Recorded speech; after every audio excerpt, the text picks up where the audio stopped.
This is Tim Schulte reporting live from Durham, North Carolina on the campus of Duke University with the Smart Homes representative, Sonia Schulte. Today we're going to look at the improvements in technology and how they apply to the future of architecture at the Smart Home. Yeah, here at Duke we're very proud to have our very own LEED certified Platinum by the U.S. Green Building Council live-in laboratory for our students to live in and do experiments in. Great, well let's explore. All right, come on in. The deck that you're walking on right now is actually made of a composite material. It's a blend of recycled sawdust and plastic. The decision to use this type of material was one that we decided was really important so that, you know, this is really an environmentally sustainable material. On the inside, we decided to go with cork because it's grown from nature and it grows very fast. This is almost an environmentally neutral flooring option. Now, why did you choose the wood on the stairs? Well, this wood actually, in places that we decide to use wood, we use very local wood. This wood is actually from the Duke forest, so you can't get much more local than that. Okay, and now did you try to save on the resources by leaving the floor out of the middle of the house here, or actually, other than being an aesthetically pleasing environment with all this open flow of ideas and fun, the open floor has the added benefit of increased circulation so that we can reduce our heating and cooling costs. Great. Now, are heating and cooling costs pretty significant here, or do you generate most of that on site? Heating and cooling is actually the single largest energy draw of the smart home. It actually takes up more than double the energy of lighting. Wow. So any way that we can reduce heating and cooling, we have. Now, what other methods and steps have you taken to do so? One big way is the orientation of the home itself.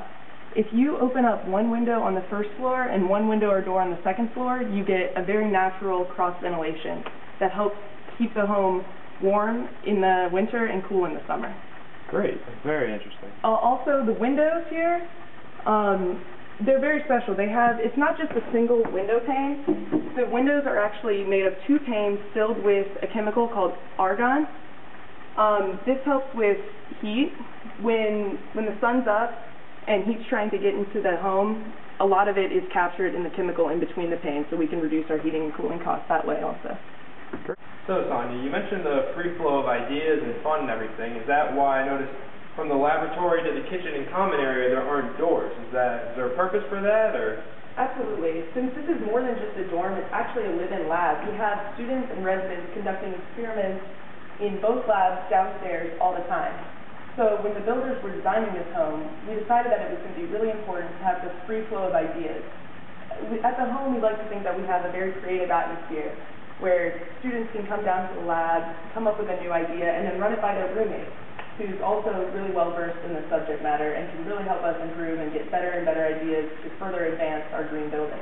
And now do the holes in the walls and ceiling tie into those free-flowing ideas? Are they extending beyond the room, or just a little bit more work needs to be done? Absolutely. Well, the panels were designed with the goal of having them be interchangeable and accessible. We have a lot of projects going on that involve electronics, and a couple of the projects want to really integrate in all of the electronic systems of the entire home. So, if you can access the stuff behind the wall and the electronics in the ceiling, we have students who can, come home after class and drop a wire in and see if they can change the whole lighting of the home. Great. And now I see this panel right behind you here. Now, is that tied into the lighting, or is that? What exactly is that? This is one of the lighting control centers for the home. When residents walk in, they can, let's say you come home and it's late and you want to go straight up to your room, you're really tired. You can just log onto this. Let's say I'm in bedroom 1. I can decide right here to turn all my lights on and then just walk straight upstairs to the bedroom. I can also, let's say I want to go watch a movie. I can click on the movie room and go in and set it for, gaming. Let's say I want to play Xbox. I can go in and turn on the lights and all my settings straight away from this panel. Now, Sanjay, given that this is such an environmentally friendly house, should I assume that most of the energy is green, renewable energy? Actually, Tim, we're standing here above 8 of the home's 18 solar panels, and the solar energy that we collect here powers 30% of the home's energy needs. The rest of the energy that we get from the solar panels on extra sunny days, we pump back onto the power grid. Great. Now, is there anything else that's special up here about the roof? Well, another thing to add actually is that the solar panels, in addition to providing the electricity for the home, also provide all of the energy needed to heat the water heater. So whenever you take a hot shower or work in the kitchen, that hot water is generated by the electricity from the solar panels. Great. Up on the roof, it's kind of a special roof here at the smart home. You can see that most of it is white. It's not your typical black roof, and that really helps offset the energy that the home needs for heating and cooling. The white reflects most of the sun, so you don't need to cool the home as much. Also up there, you can see is a garden. Now, in addition to that being aesthetically pleasing and just kind of providing that cool factor here at the smart home, the garden really serves a practical purpose too. It reduces heating and cooling costs by insulating the home, and it also plays an integral role in our rainwater collection system. When it rains here, you can see that the roof has tracking on it, and water slides down at an angle and gets caught in the large gutters. The gutters run the length of the home and then are collected in two large cisterns that we walk by on the way in.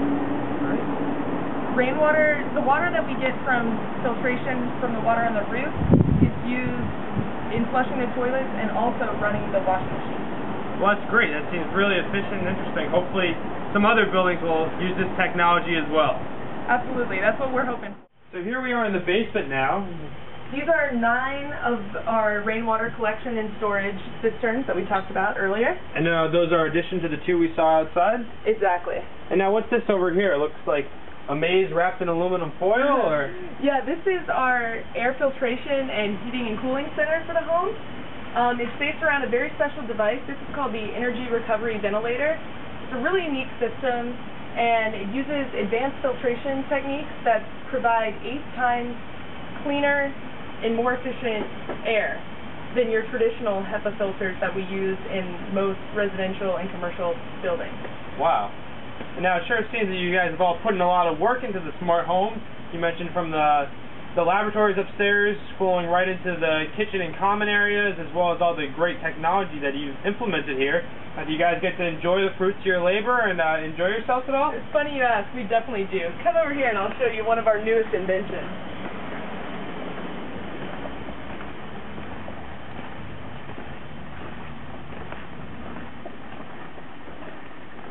Behold the Smart Keg.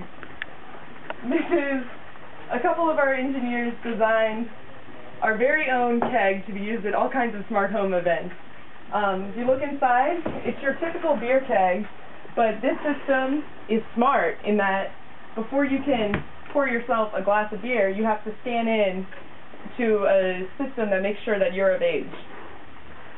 Well, here's the smart green technology and the future of architecture. We've come full circle now, back out front, got to see all your great work and the improvements that you've really made.